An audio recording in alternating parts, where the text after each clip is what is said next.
Hey everyone, strap in for the first 2022 episode of A Shot of Business Central and a Beer, the one and only podcast made to help users like you achieve Business Central greatness and learn a little bit about beer in the process. As always, I'm the master of Business Central, Ken Sebahar, and Ken, to quote Tony Sirico, the actor, what do you hear? What do you say? Michael, glad to be here. We are firing on all cylinders. Yep. Just live in Business Central every day. Something new every day. And I'm literally thirsty and looking forward to talking some Business Central with you. All right. Well, hopefully the beer that we have this week then is going to be pretty good and get us through all the Business Central stuff that we got to talk about. Let's talk about the beer first, I guess, huh? Yeah. When I showed you the picture of what it is I picked up, I could only imagine your face when you saw it. And I'm actually hungry right now, mainly because I'm staring Pipeworks Brewing Company, a local brew here, and the beer is pastrami on rye. Yes, yes. So I was thinking pastrami on rye. Maybe that's just a clever name for like a rye beer, you know, that has some like uses rye as one of the main ingredients in it. But then I looked a little more carefully at the can, 16-ounce can, and it says it is a rye ale. Yeah. So a little bit of truth to what you're saying. Yes, but made with smoked malt, brown sugar, black pepper, coriander seed, red pepper, and mustard seed. Yeah. So they literally tried to make it pastrami on rye. All right. So a little backstory that I got from Pipeworks Brewing Company website on the pastrami and rye beer. The beer was inspired by pastrami and rye sandwich, obviously, but from Manny's, the famous delicatessen in Chicago, which I have never been to. Manny's Deli, yeah. This beer was first brewed in 2011 and released in 2012.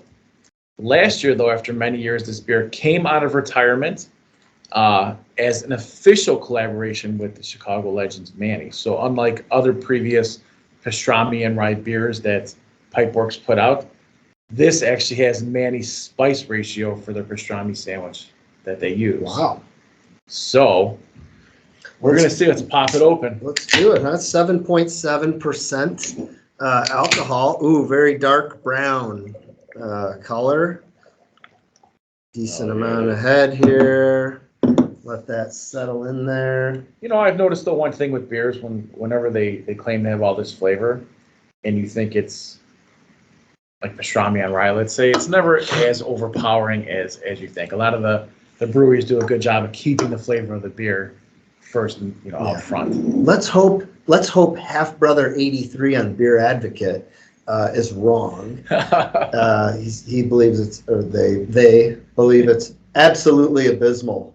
Harder to drink as it warms.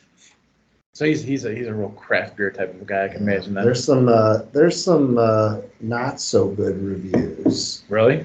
But then there's some good ones.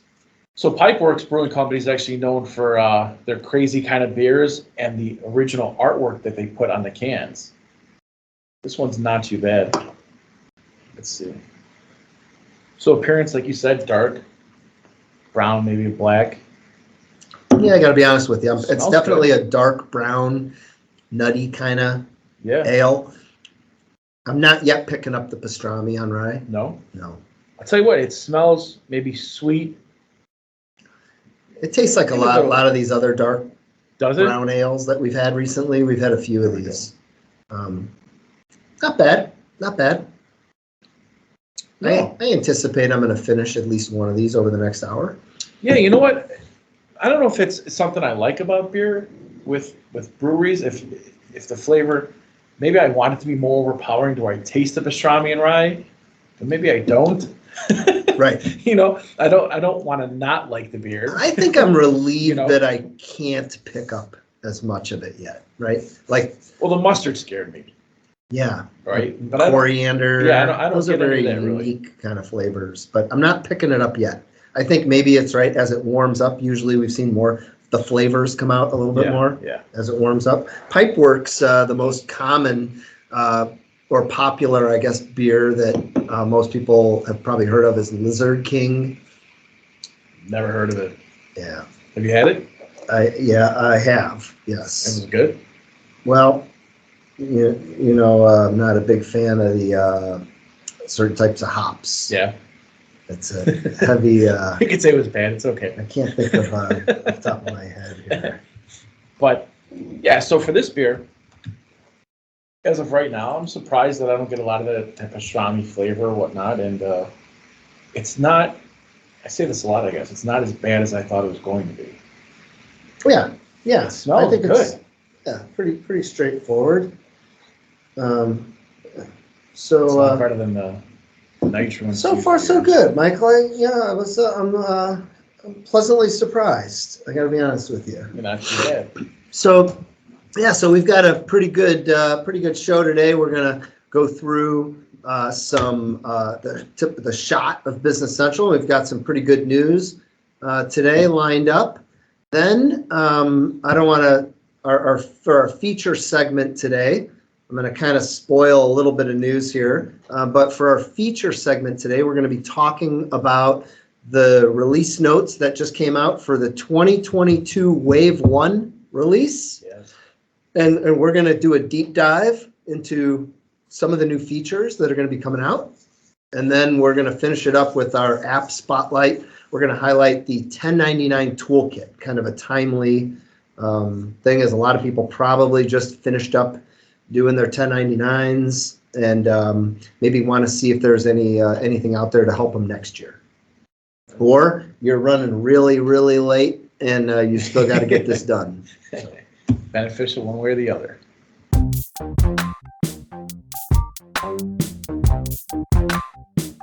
All right, it's Shot of Business Central time, and there's a couple minor updates we want to get to and a few other little things. But Ken, I know you want to start it off with 19.2 because there's a real nice feature that you like in there. Yeah, 19.2, right, which is the second update for 2021 Wave 2.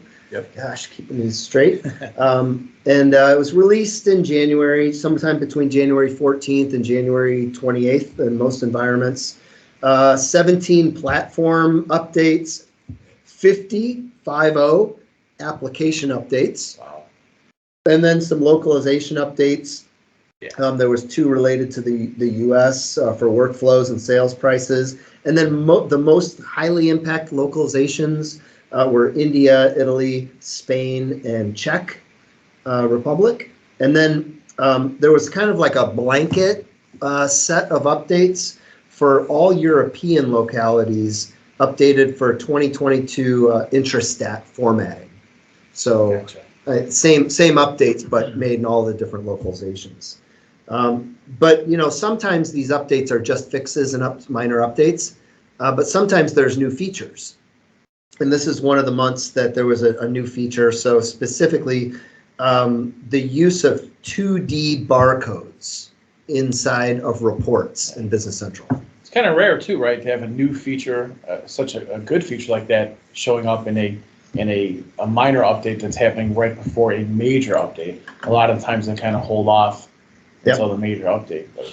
Yep. So people who want to use, right? So, and what's 2D barcode, right? So a 1D barcode is your typical barcode, right? That you see like on boxes all over the time. The 2D barcodes are the square barcodes. They can contain a lot more information, multiple field values in there.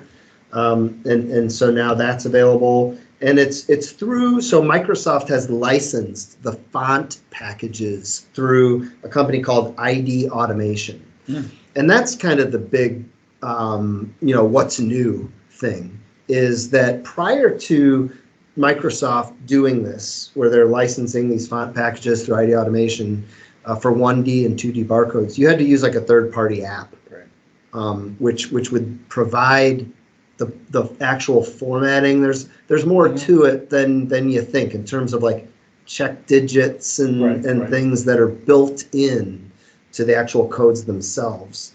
There's sort of like business logic and stuff. So now it's all, you can do it standard Business Central out of the box, print barcodes on your documents. Why do you think Microsoft chose to partner with, I think you said ID Automation? ID Automation, instead of just letting the third-party vendors do it? Because I mean, this is something we can get into later with one of the 2022 updates. Yeah. They partner with somebody else too. I think it's just, There's such a need for it. Such an expectation that this is, wait, what do you mean I can't print Right. a barcode on my production order document?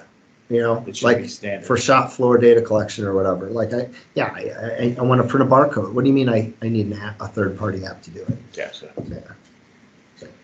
So that's that's 19.2, and then 19.3 right around the corner. So people might have got, if you're getting notifications, you might have just recently gotten one that says a new update's coming your way. 19.3, probably going to be deployed between February 4th and February 18th. So for 19.3. Yep. So nice. Coming up soon. Definitely coming up. So all right. So I got a good to know that I saw on the webpage for the updates, and it said to ensure no disruptions in integration between Business Central and Dataverse, you must upgrade your Business Central connection to Dataverse to certificate-based authentication. This change isn't going to happen until March 2022, but they strongly recommend that everybody perform the steps now. So keep that in mind. That's coming. No. Let's see what else I got here. Development. If you work with Business Central Performance as a developer, you can now run Jupyter Notebook troubleshooting guides that are hosted in GitHub code spaces. So there's no need to install any tools locally.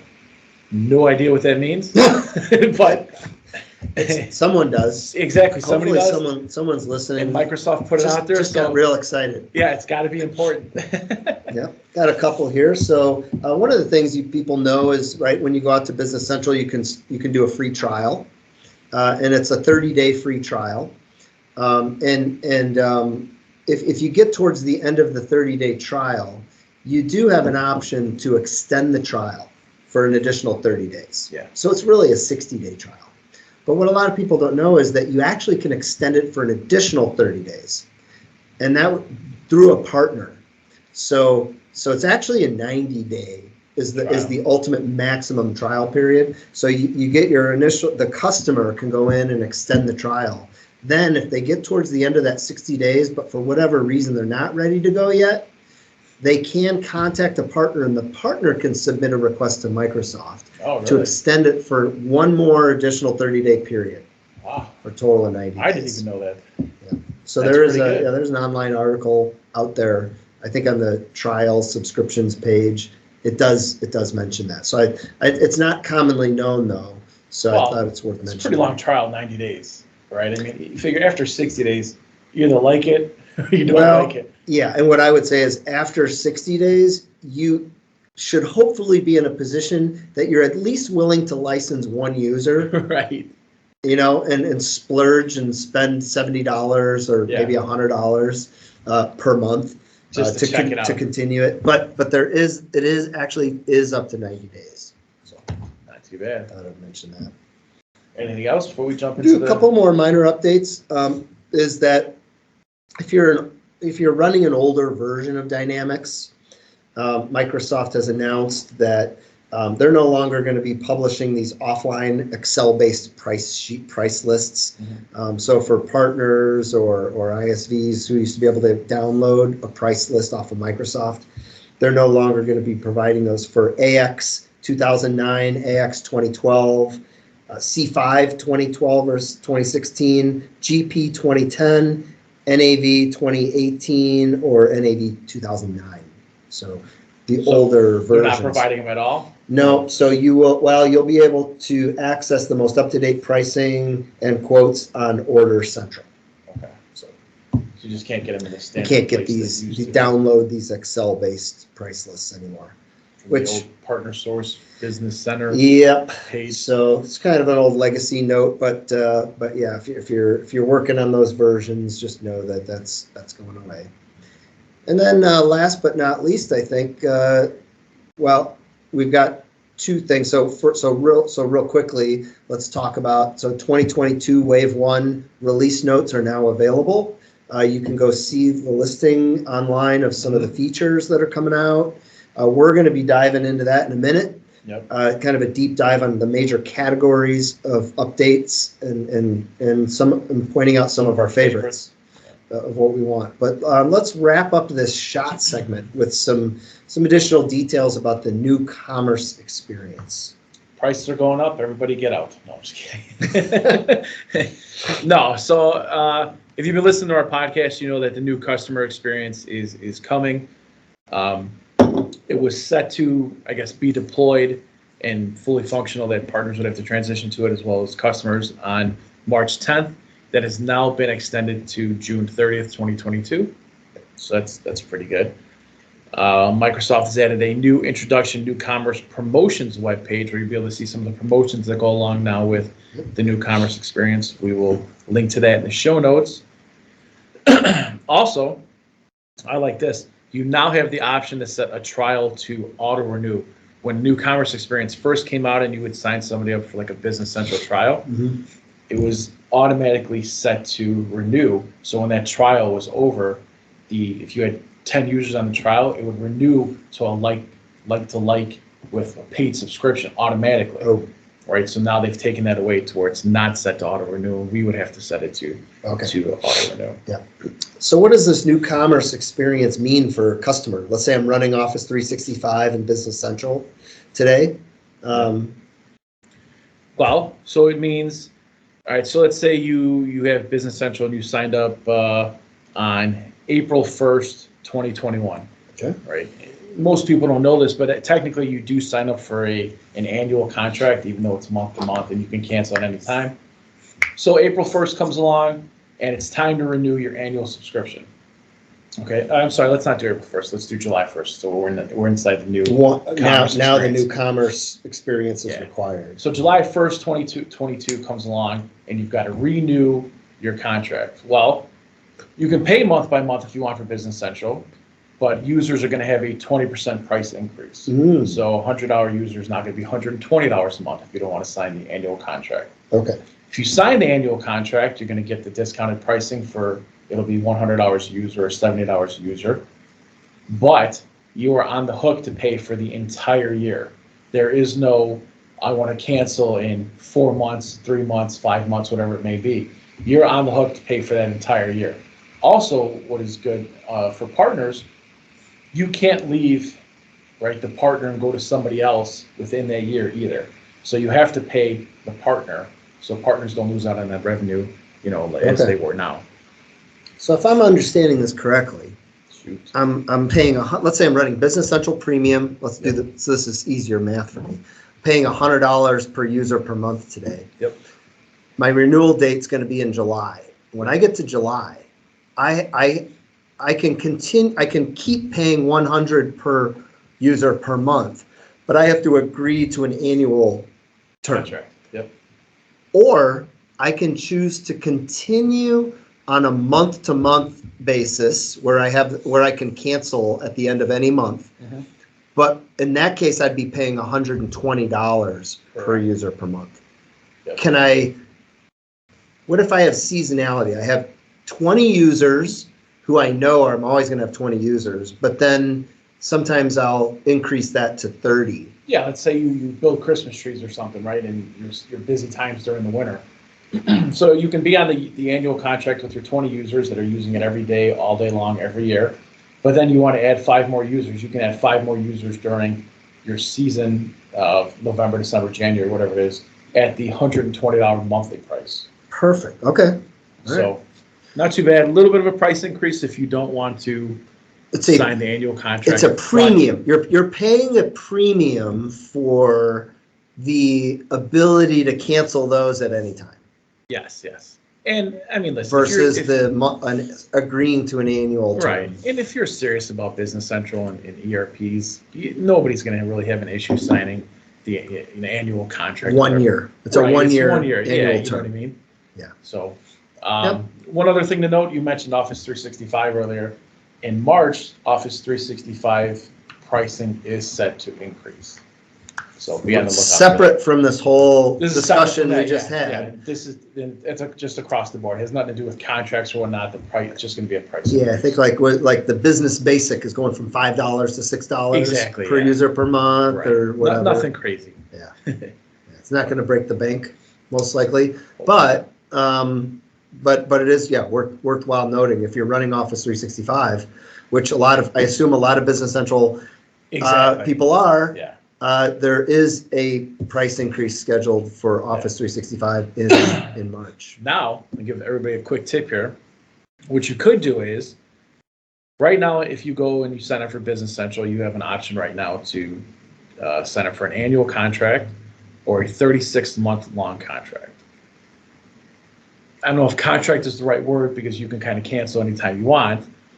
But so what you could do is, as long as it's before June 30th, you could actually sign up for Business Central, let's say 10 users, $100 a piece, and sign that contract, sign up for the 36-month long contract, and keep the pricing for 36 months and not have to worry about the new commerce experience for 36 months from the sign-up date. Interesting. Got it or not? You might be getting some calls from people on this, Michael. You could, yeah. No, so, you might be. Yeah, It sounds, wait a minute. Wait a minute. What did you say I could do there? So basically, you're going to be able to lock in today's prices. Yes. For up to 3 years. Right. Right now, you can lock in Business Central for 3 years, technically, right? So if you sign up, as long as you sign up before the new commerce experience is implemented on June 30th, you can lock in that pricing for 3 years, and you can still cancel it anytime you want, and you're not on the new commerce experience.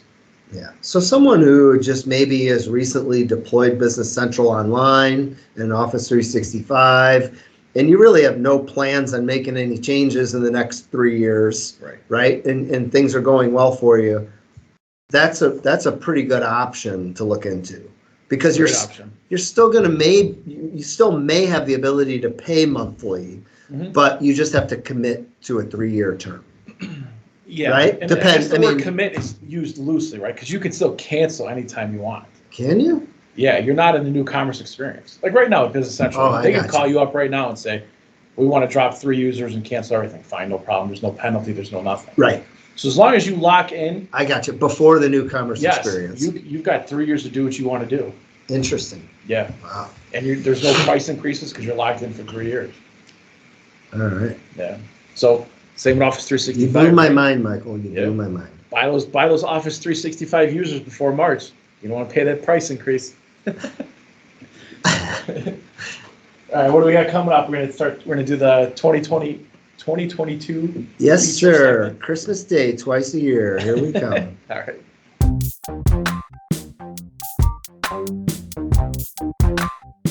Hey, and we're back for the feature segment. Today, it's one of my favorite days of the year. We get to look through the list of new features that are going to be coming out in April as part of the 2022 Wave 1 release, version 20. Yeah, I'm actually surprised that there are still, with each one of these releases, so many new features that Microsoft keeps putting out. I'm kind of expecting them to plateau somewhere, right? Or instead of, whatever we got, say 48, it's going to drop to maybe 30, 20, 10. I mean, how much more can they keep adding to this product? I think there's a lot of runway. Isn't it limitless?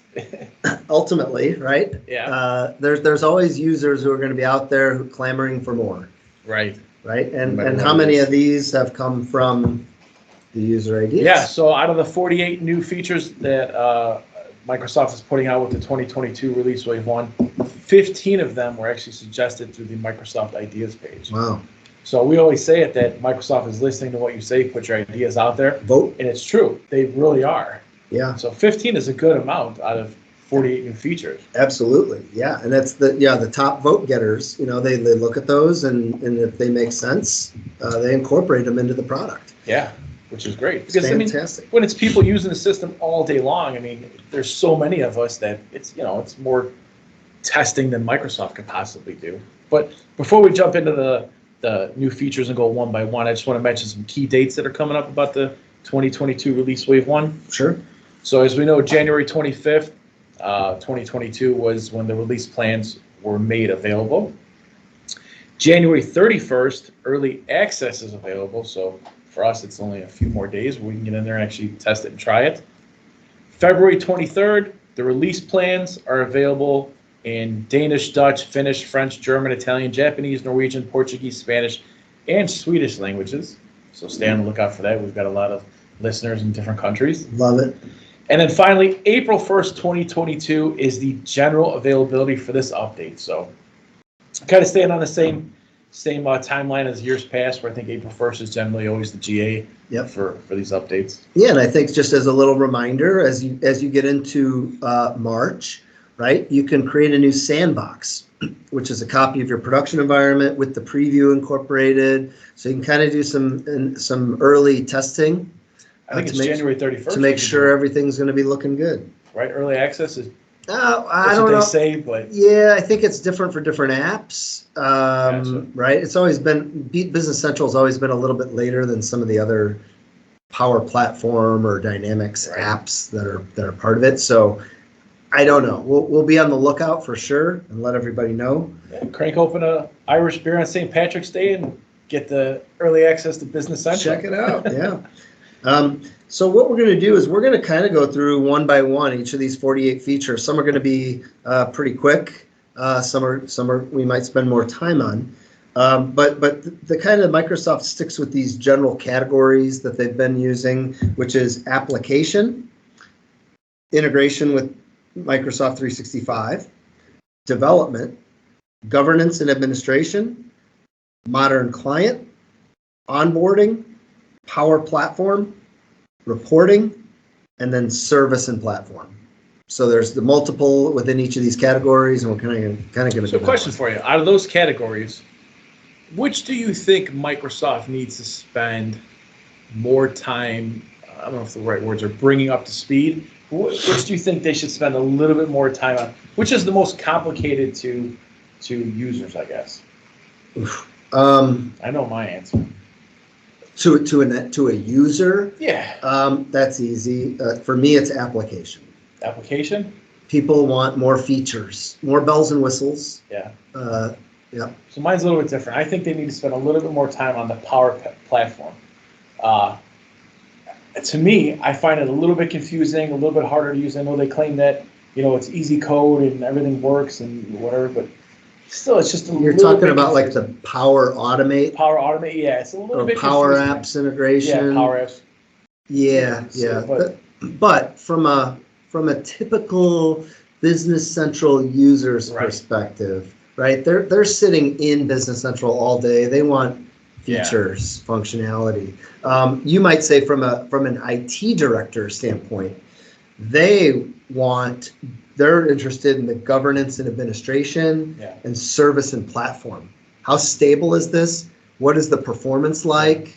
What is my backup and my restore capabilities and some of the administrative tools? I just think there's so much more there that could be done with the Power Automate and whatnot, that if they just clean it up just a little bit, I think they can get more end users to actually use it and make life a little bit more fun. I think they're marching in that direction. I think so. It's maybe just taking a little bit more time than people would like. Well, they're focusing on the things that are a little bit more important, probably. But what I do like is that within each major release that comes out, there are multiple new features within each of these buckets. You know that you cannot just focus on one area and disregard other areas. So they are doing a good job about making sure that all these different areas are they're doing getting some attention. Yeah, right. It's an absolute great job. I mean, twice a year. I mean, who would have thought when that was around, you'd get major updates like this twice a year with all these features? Yeah. So let's get started here. I'm going to kick us off here, so that we're going to start with the application area and kind of march down the list here. So the first one is a blocking deletion of GL accounts. There was already some functionality in the system regarding when you could block or not block a GL account. This is some new additional functionality that determines if and when a user is allowed to delete a GL account. So my question is, and maybe is there any reason why the new block deletion of GL accounts field would ever be set to no in a new implementation? Because I know it's one of the options, right, with in the description where you can choose to set it to yes or no from the get-go. But why would you ever set it to where you can delete a GL account? Yeah, I don't know. Like, yeah, best practices I would say is if you have a GL account with no entries against it, sure, go ahead and delete it at any time. Right. But it could be if you have, let's say you only really care about preserving financial history for 7 years, which is like US IRS standard. You may say, well, hey, look, we had activity in this account 10 years ago. Go ahead and delete it because I'm never going to go back and run a report from 10 years ago. Yeah. But generally speaking, you don't want to delete GL accounts because it can throw off your trial balance. Right. If you're running GL reports that originate based on the GL account number. Gotcha. Yeah. Just be prepared. I might have a lot of questions for you since Yeah. you're the Business Central guru. Let's do it. You want to hit the next one? Yeah, so the next one is allow the sell to and bill to customers to be different for jobs. And this is basically functionality has been added for projects where the party that is receiving a service is different from the party that is paying the bill. Yep. Which to me almost seems like I can't believe that wasn't in Business Central. Agreed. Right. And this is one of my favorite new features, which is not just specifically this feature, which is the ability to have a sell to customer and a bill to and a ship to customer defined for a job, but also just the focus on jobs in general. Really? I'm excited to see. I think jobs is it's being utilized more and more, but it's an underutilized area. Yeah. And I think there's a lot of opportunity if there are some improvements like this made to jobs. It's interesting you say that too, because I noticed in this update there's a couple different updates that are applicable to jobs. And I, off the top of my head, I can't remember other major releases for Business Central that actually had anything that was specific You're to right. jobs. So yeah, there's been a lack of attention recently to jobs, and I'm hoping this is a sign that that there's more attention that's going to be paid. Good things are to come. All right, next up, bank rec. I joke about this all the time that every freaking release there's bank rec improvements. And it's true. And it's not just one improvement. There's like a whole bucket full of improvements that they're making to bank recs, which is fine, which is good, right? Because you want to simplify the process. People hate bank recs. I mean, it's like torture. Like if you're in going through accounting school, like it's one of the worst things ever. Like complete this bank reconciliation. It's like I'd rather, pour hot sauce in a cut on my hand. You ever foresee a time in the future where it could be completely automated or no? Well, we're getting there. Yeah. Because you can, if you're integrating your Business Central bank account with your through the online integration, you can download daily transactions. Yeah. I mean, we're getting closer and closer to that. Nice. All right, next up, change default company bank account on sales and service documents. With the global economy, this is like a must-have feature, I think, and its popularity is just going to continue to grow. It's kind of and this has to do with like when you send let's say you send a sales invoice document out to a customer and you want to include your bank account information where they can remit electronic payment to. Mm-hmm. This just says that you can change the default bank account on a sales invoice from the default value. And it was a Microsoft submitted idea. There you go. All right. Next one is check documents and journals in the background. So what they've created is a new fact box on the journals pages. Let's say general journal, where as you're typing in entries into the general journal, it's doing these kind of validations over in this fact box and showing you warning messages proactively to tell you, like, is your entry out of balance? Are you missing a document number? These types of things over there. So as you're entering entries, you can kind of see over on the right side of the screen if there's any issues with this entry that you're entering. Sounds like maybe there's a little bit of artificial intelligence built into that, or no?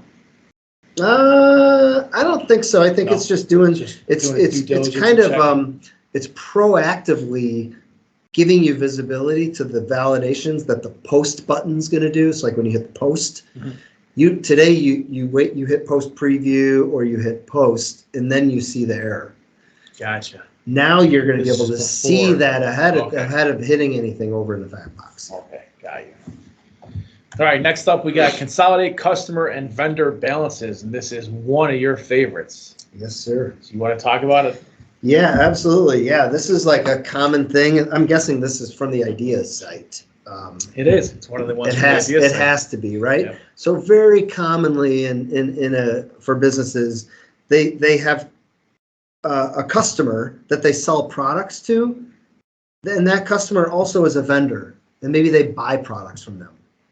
And what you want to do is you don't want to have an open receivable from them while you owe them money. You're paying them a check, they're paying you a check.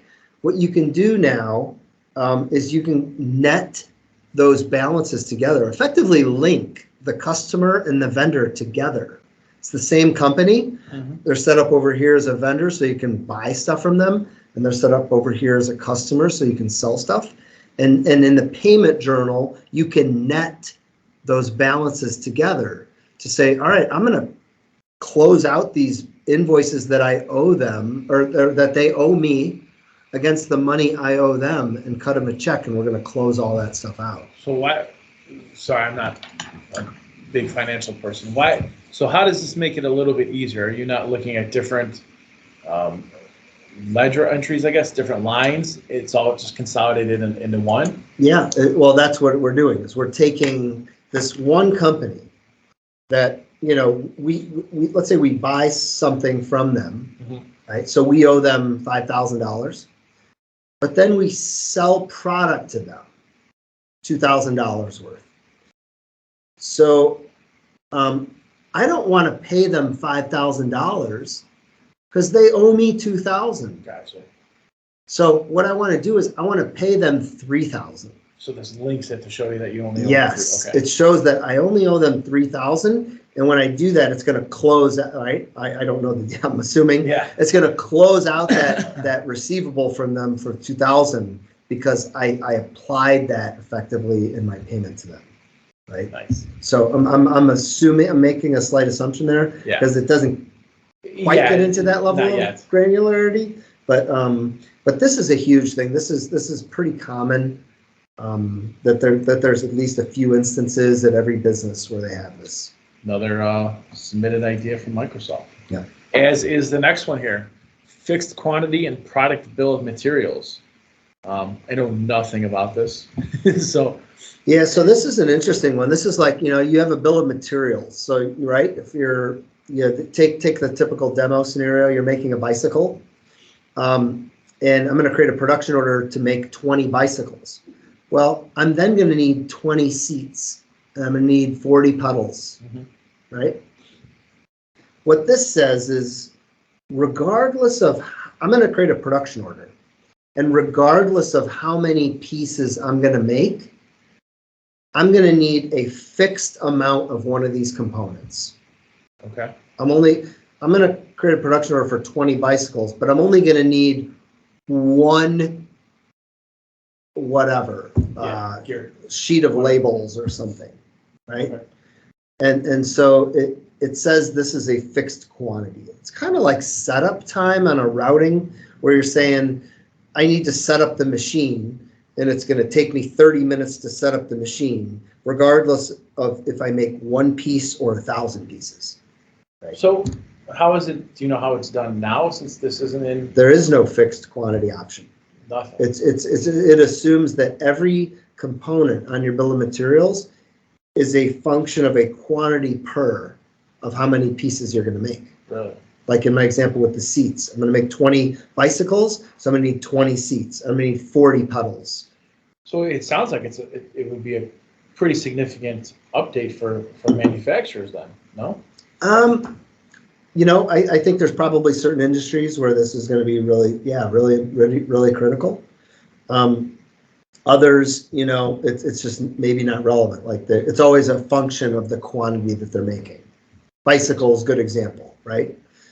I'm not sure of an example in where I'm making a bicycle where I would want the fixed quantity. Because if I make 1,000 bicycles, I'm going to need more components than if I make 2 bicycles. Yeah. right? In what instance in that scenario do I need just a fixed quantity of some component? Maybe it's 1 jar of grease because I'm gonna open that jar of grease and it's enough to make 1,000 bicycles, but it's gonna spoil after a week. Right. So I'm gonna have to pitch it anyway. So I'm gonna use 1 jar of grease no matter how many bicycles I make. I mean, it makes sense. that would be an example, I guess. That's all I got for today. I'm on my second beer. Yeah, usually you do motorcycles, not bicycles, so. Right. Let's see, what do we got up next? Let's do improved and extensible adjust exchange rates batch job. I think with this one, the same people who like this are mostly the same people who like that change default company bank account feature that we talked about earlier. So, yeah, this is really just if you're doing multi-currency, there are some improvements in the exchange rate adjustment batch job. Yeah. I'll let you handle the next one. Oh, getting into some interesting stuff. Map to Dataverse option sets such as payment terms, freight terms, and shipping agents without code. So this is you can manually map payment terms, freight terms, shipping methods, shipping agents between Business Central and Microsoft Dataverse. I think a lot of the people who use Business Central aren't really up to date on the Microsoft Dataverse. I think it's one of those terms that they've heard of, but they don't really know too much about. Yeah. Same with probably us as partners. We might know a little bit more than a user or whatnot, but it's still kind of new to us. I mean, it used to be called the Common Data model. Was it just Common Data model? Common Data Service model? Common Data Model. Yeah. But, yeah, it's an evolving thing. And I think the reality is that if you're a Business Central customer, right, Business Central has CRM built in. It has service management built in. Mm-hmm. It has manufacturing, inventory, financials. It's all built in. So what am I integrating with? What other Microsoft products am I integrating with? Maybe D365 Sales. Yeah. The manufacturing cloud. I don't. Right. So I think there's not a ton of adoption at this point because Business Central is so great. Right. Or maybe they're setting it up for something in the future. Who knows? Okay. Next, number 10 on the application list: more control over deferral posting. So one of the things, deferral posting is the ability to you post an entry. It's normally an expense, let's say for $1,200, but you want to defer that over the next 12 months. What it will do is it'll actually at the point of posting, it will create 12 entries for future months to recognize that expense over the next 12 months. And this you had to open up posting access to the next 12 months for users to post this. Yeah. They've added some new fields: allow deferral posting from, allow deferral posting to, so that you can still keep a user's general posting dates limited, but set this deferral date posting range bigger. Nice. So they can still post these deferrals into future months, but you're not necessarily having to grant them wide open access. Gotcha. To every date in the future. It also says that for deferral templates, you now have an option to specify beginning of next calendar year as the starting date. Yep. Could you not now? No. It was only during the current year? Next calendar month, but not next calendar year. Gotcha. All right. What do we got next here? We got new user interface for entering demand forecast to add support for variant code and other improvements. So you can now define the right level of details in the forecast by location and forecast by variant fields in the demand forecast overview page. Let's see what else. Existing customers must activate the new experience and feature management page, which is kind of common. I don't know, it doesn't seem too much of a huge deal. It's just a new way of looking at stuff, right? Yeah, if you're doing demand forecasts, there's not many people use variants, I don't think. It's a level of granularity on your inventory tracking. I'm not sure, maybe certain industries certainly use variants. If you're in like clothing, for example, small, medium, large, instead of creating separate item numbers for those, you can use variants. or colors, right, is another example of the use of a variant.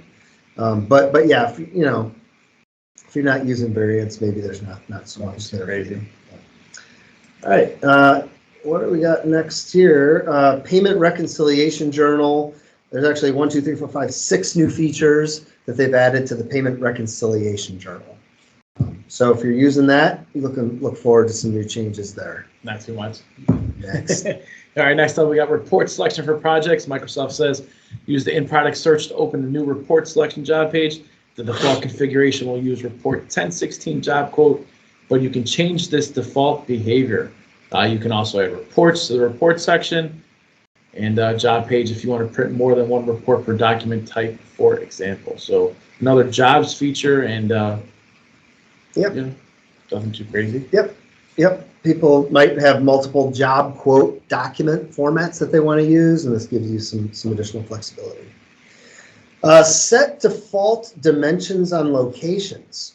So now on the location code, you can set up default dimension values so that if you change the location on a document line, that will also potentially change a related dimension value. This is important. I think it's one of my favorites, only because I've always thought that there should be default dimensions per location, because a lot of times people will, their locations kind of represent territories. So I may have a dimension set up called territory, right? And so if I'm selling something out of my California warehouse location, I want that to reflect on my financial statements that's a sale for the California or the West Coast location, let's say, right? So it's not a huge thing, but it's an improvement to the use of dimensions. So was this submitted in the Microsoft Ideas? Yes. Yeah, it was. All right. I can tell which ones are user things you want, probably user features, right? I said I've always thought that you should be able to do that. All right. Next up, we got one that is kind of interesting. It is the Shopify connector. So Microsoft and Business Central is teaming up with Shopify to improve e-commerce and all that stuff. So I think this is interesting, and I think it shows where Microsoft believes e-commerce is going to go in the future. And it kind of goes back to what we talked about earlier with who was the company that they had a connector with? I can't remember what we talked about earlier. All right, well, it evades me. Anyway. I said I'm on my second beer. It's on your second beer. So, but it's interesting because Microsoft is taking the leap to partner with Shopify as opposed to letting third-party vendors deal with the e-commerce. I mean, they're still going to be around, but it's interesting. Yeah, to me, I looked at I put a double favorite on this one, only because this could be huge, right? I'm holding my breath. I'm going to wait and see what this looks like, what's available, and everything. Yeah. But the idea that there's just a standard out of the box, full native integration with Shopify websites could be huge. Yeah. So you got to scare some of the other third-party e-commerce people too. Yeah. So, yeah, I mean, obviously e-commerce is, and I think this is actually kind of one of the questions that when we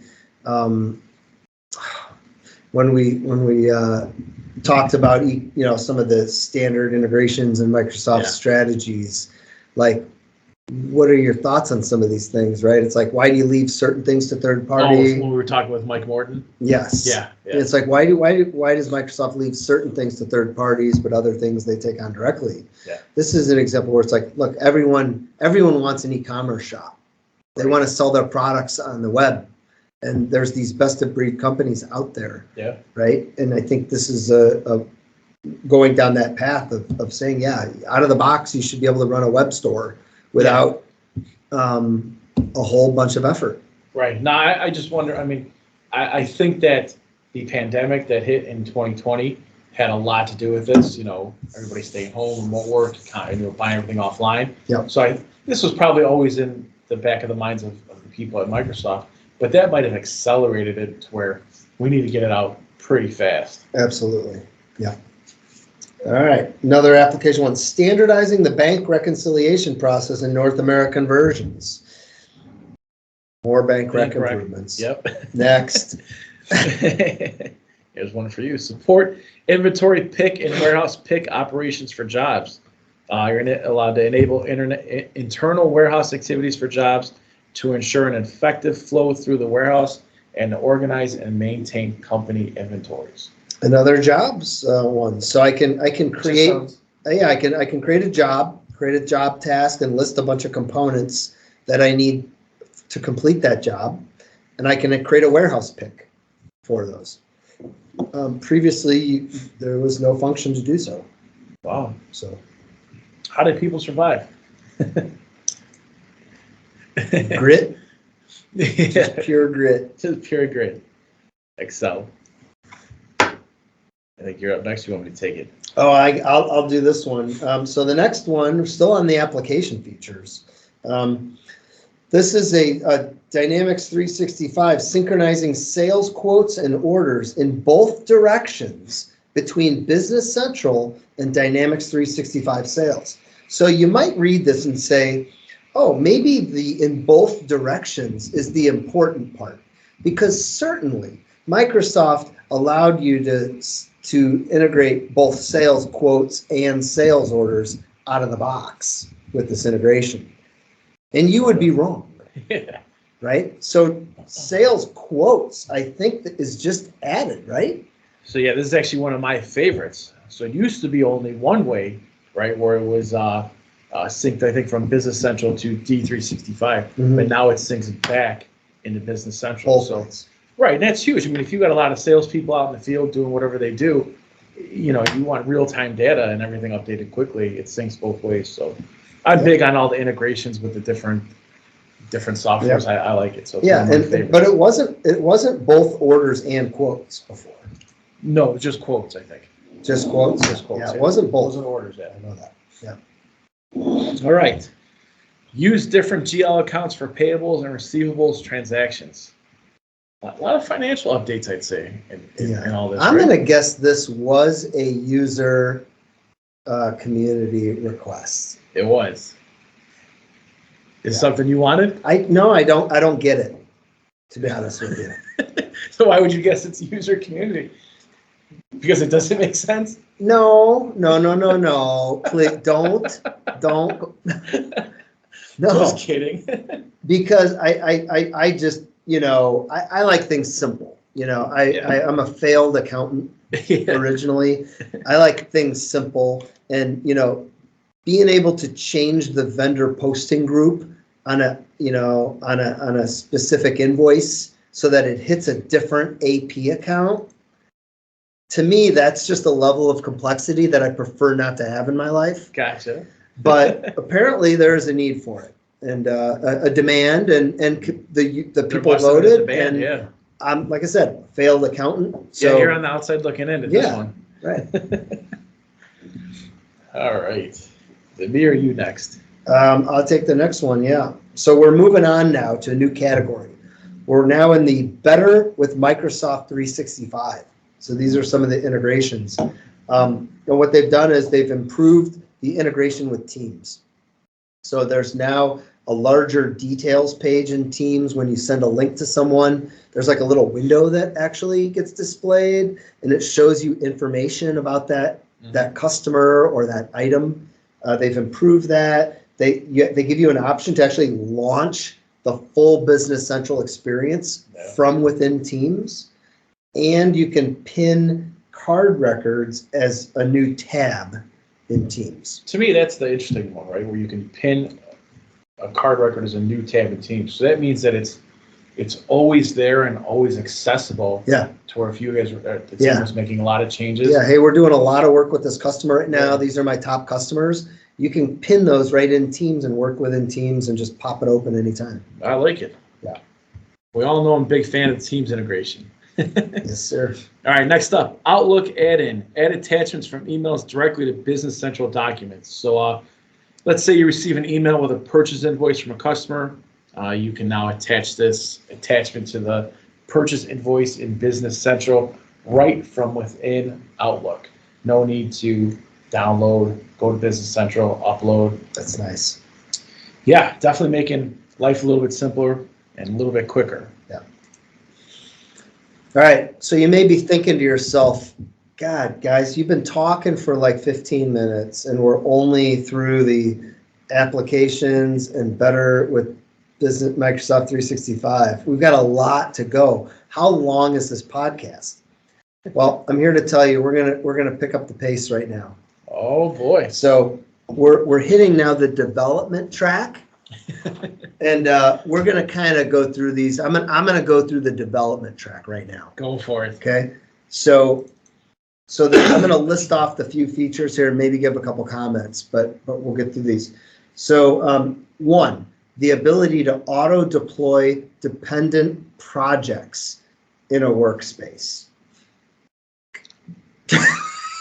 Right. Thank God this is audio. Yeah. Right.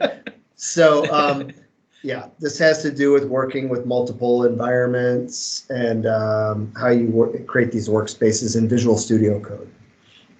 Next development, number 2, in-client performance profiler.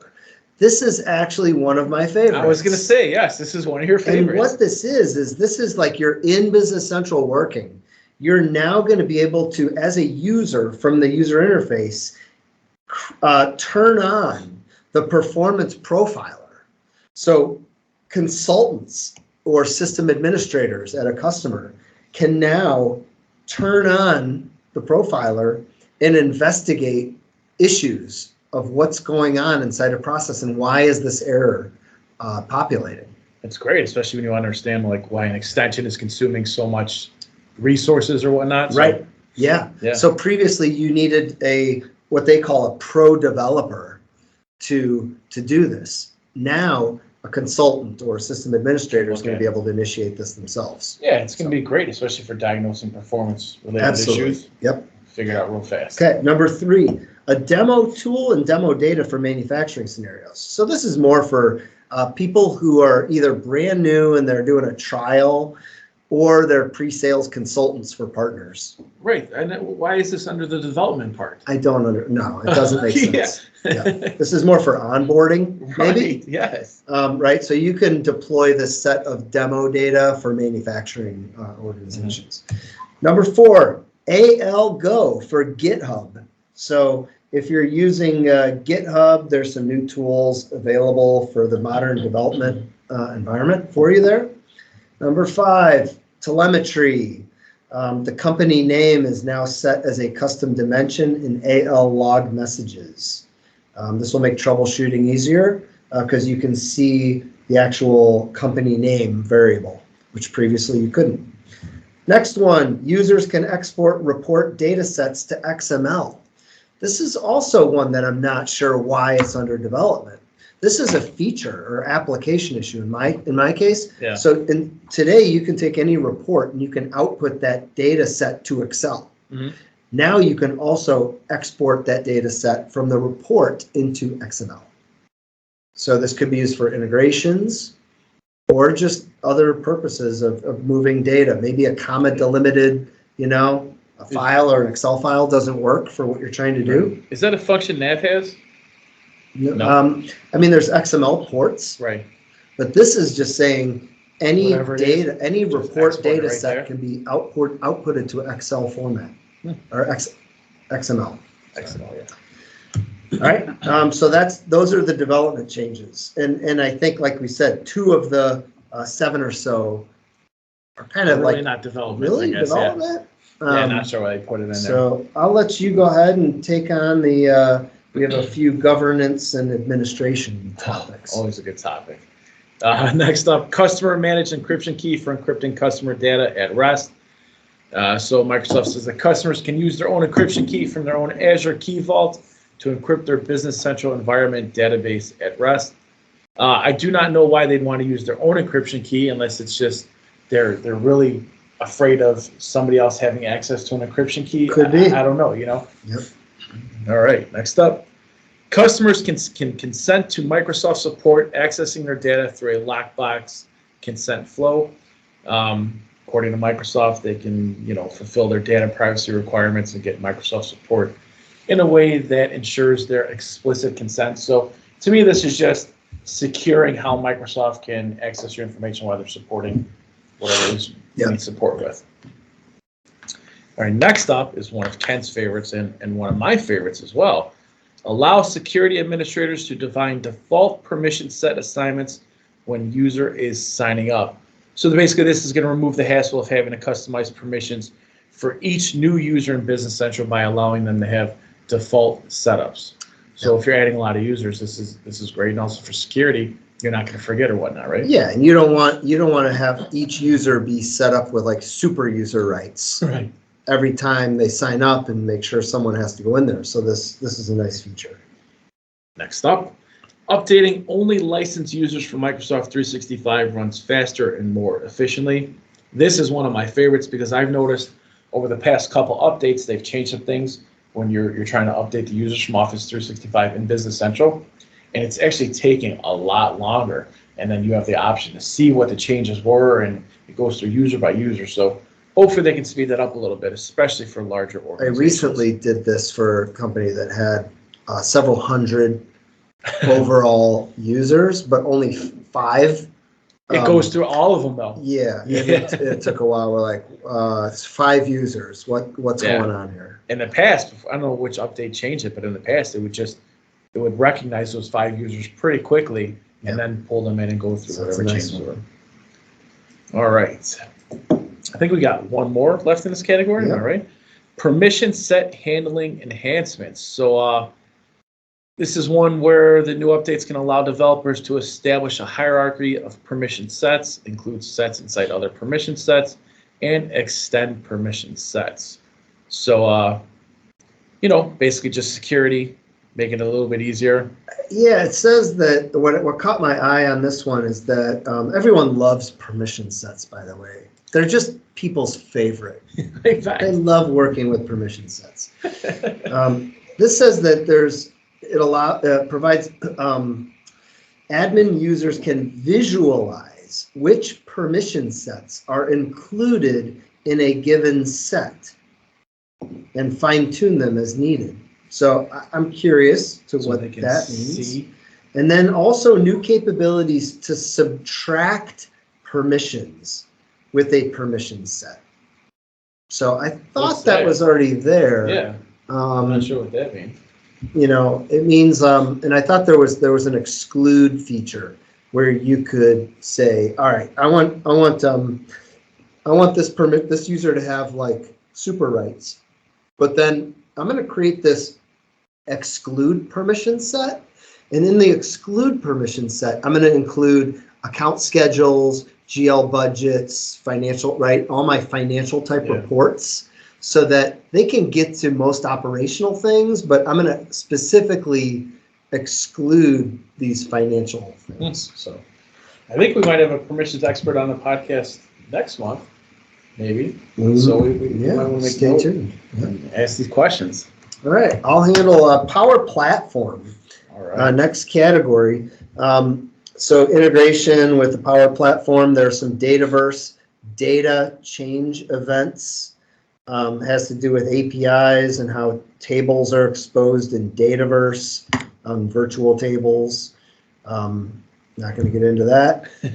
And then improvements to the Power Automate and Power Apps connector. One of my favorites because, right, to your point, they need to improve how Power Automate specifically integrates with Business Central, because it's like there's so much potential opportunity there. Yeah, if they just made it a little bit easier for people to use, right, the things that people would do would be amazing. Yep. But one of my favorites as well. All right. Next up, Modern Client. Oh boy. What do you got? We got introduce copy link option in the share menu. So the share menu is updated so you can copy a link to the current page directly to the clipboard without the need to copy paste from the browser's address bar. So if you're actually on a page, instead of highlighting the address in the URL, whatever it is in the address bar, there's a copy button on the actual page that'll copy the link for you right Which there. is the new little button, which is like an arrow, which is the Yes. same button that has the edit in Excel. thing, yeah. Which we thought We learned, which I learned the hard way.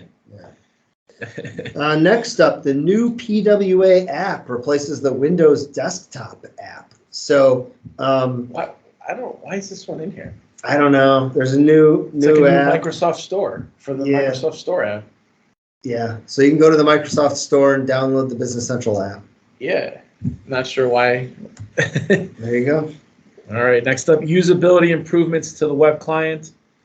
First, when you navigate to related entries using the peek feature for entities where the card or documents page is not present, the peek feature offers a new open full list option so that you can go to the relevant list. Number two, improved behavior of lookups on dynamic fields such as the description field on sales documents. This lets you choose an item but also enter a custom description.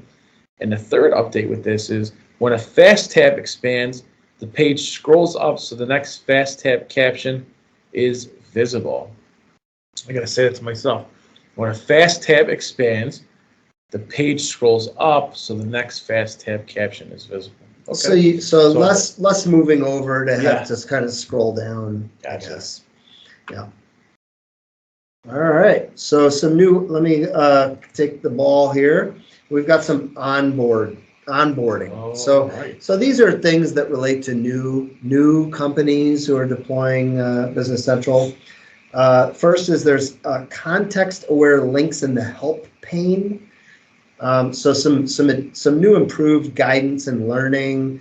What they're trying to do here, if I can kind of summarize these, right? They want to flatten the learning curve, right? They want to make it easier for users to get started and give them better teaching tips Yeah. and ways to unblock errors that they might encounter. So this is actually one of my favorites, right? Look, he's like, of course it is. Because you get a lot of errors. Right, yeah. You need a lot of help. Well, no, I like that with this option now, partners can add their own help content to the help pane, which I think is really good. Yeah. The help pane's also going to open whenever someone selects learn more, hits Control F1, clicks the little question mark icon, or whatever it is you're doing. So those are the real main reasons. But I like it because it's just, you got to put yourself in the perspective of a new Business Central user. And even me, when I go on there and I do things and I search for things for help, if we actually had our documents uploaded into Business Central, it would save a lot of time being able to see it right from the help pane instead of having going into where we keep our stuff and going through one by one. So Yep. I like that. I think it's what I really like is that the partner can add stuff to the help pane. I think that's very useful. Yep, absolutely. Yep. Next thing is they have new improved guided tours to help you get started. Also support for rich text in teaching tips. So to your point, if you're creating new teaching tips, you actually can, it sounds like bold and italicize the font within the teaching tips, which you couldn't do before. There's also a new tour of the Role Explorer and ways that you can filter it. So the Role Explorer. Sorry. Let's say I just want to jump back to the one before. Oh, yeah. Sorry. What's your idea? What's your take on these teaching tips? I think you think they're really, I guess for a new user they're useful, but if you don't turn them off, they pain in the ass. Yes. Yeah. 100%. Yeah. Right. Of course. But, yeah, and where I think they're most useful for is for app developers, right?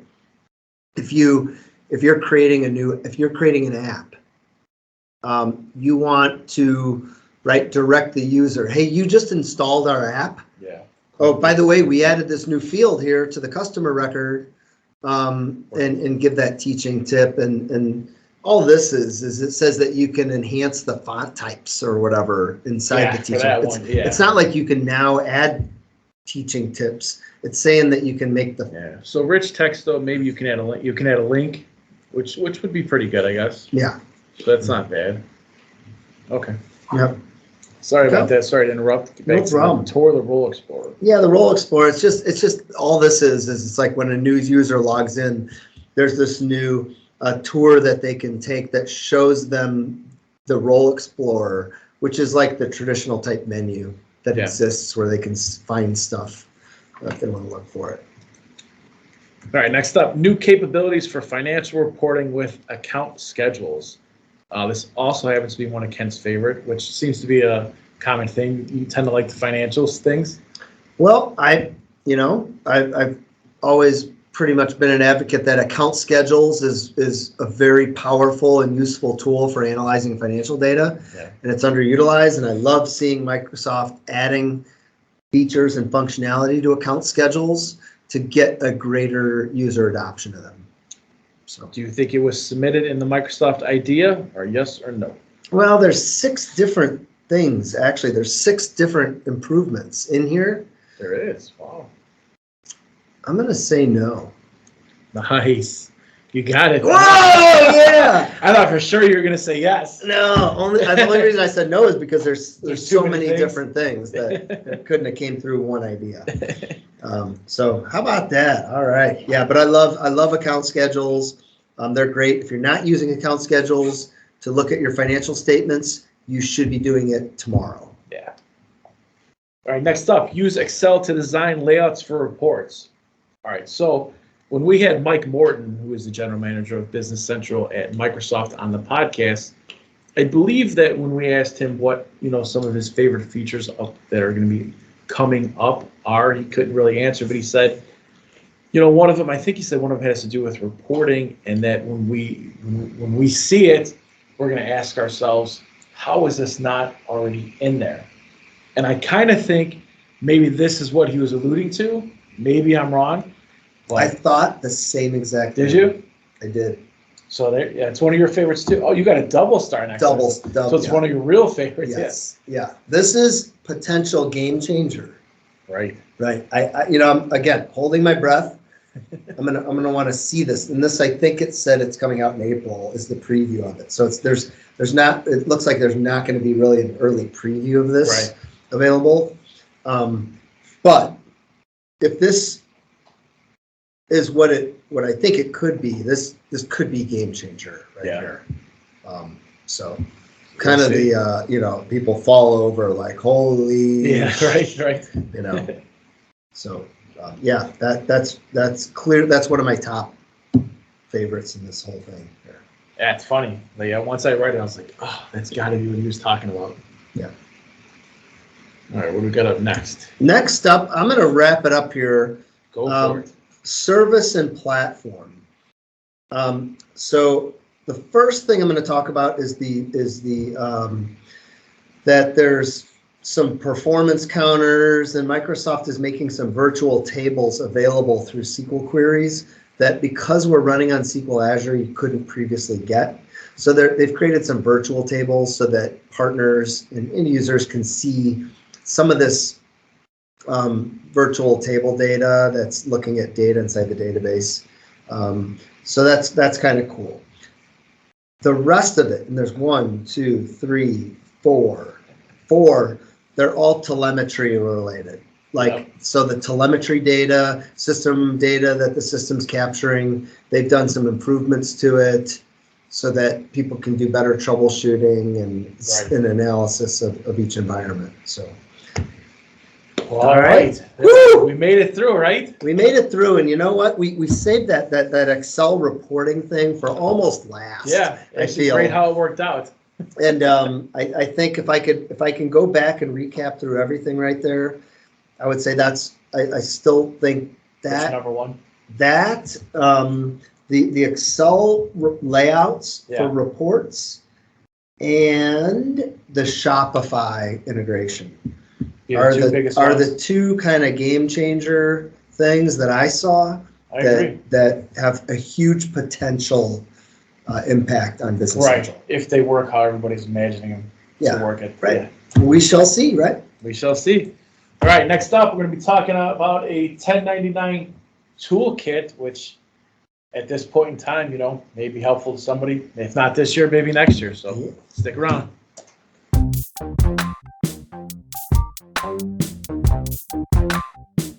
Okay, we are here for the feature app segment.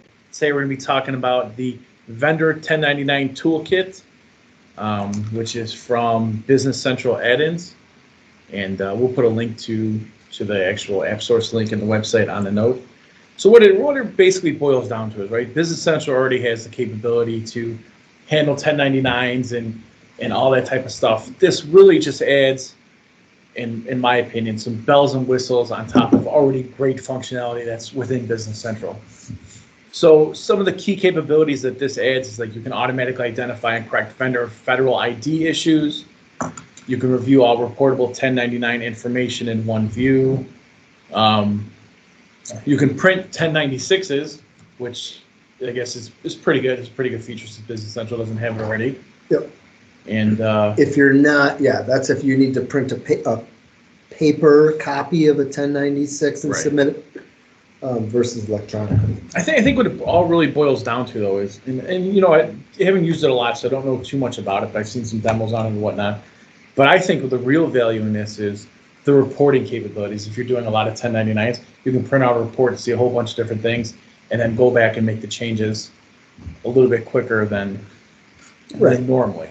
Yeah, I would say, yeah, I agree. I think Business Central offers the required 1099 functionality that you need. This does it maybe a little bit more elegantly. Yes. So let's see what we got here. So you can do a report that'll show you like missing federal IDs, customers with duplicated federal IDs, customers whose federal ID is not 9 characters long. I don't think you can't really do that right now in Business Central, right? To run a report that shows all those things. You can probably show that it doesn't have any federal ID. No, usually you Just do. I filter. mean, I would do save like a filtered list page, you know, just filter a list page and see what's going on and update it that way. I mean, that's like kind of the out of the box version. Yeah. This like I said, yeah, a little more bells and whistles. Right. And one of the things this app claims to do is that like so there's a vendor prep information page that corrects the following Business Central issues. So the minimum amount paid for a vendor to receive a 1099 is $600 in the United States. Business Central does not recognize this amount and sends all vendors set up with a 1099 a form regardless of the amount. So the vendor could have been paid $100 and they're still going to get a 1099 form.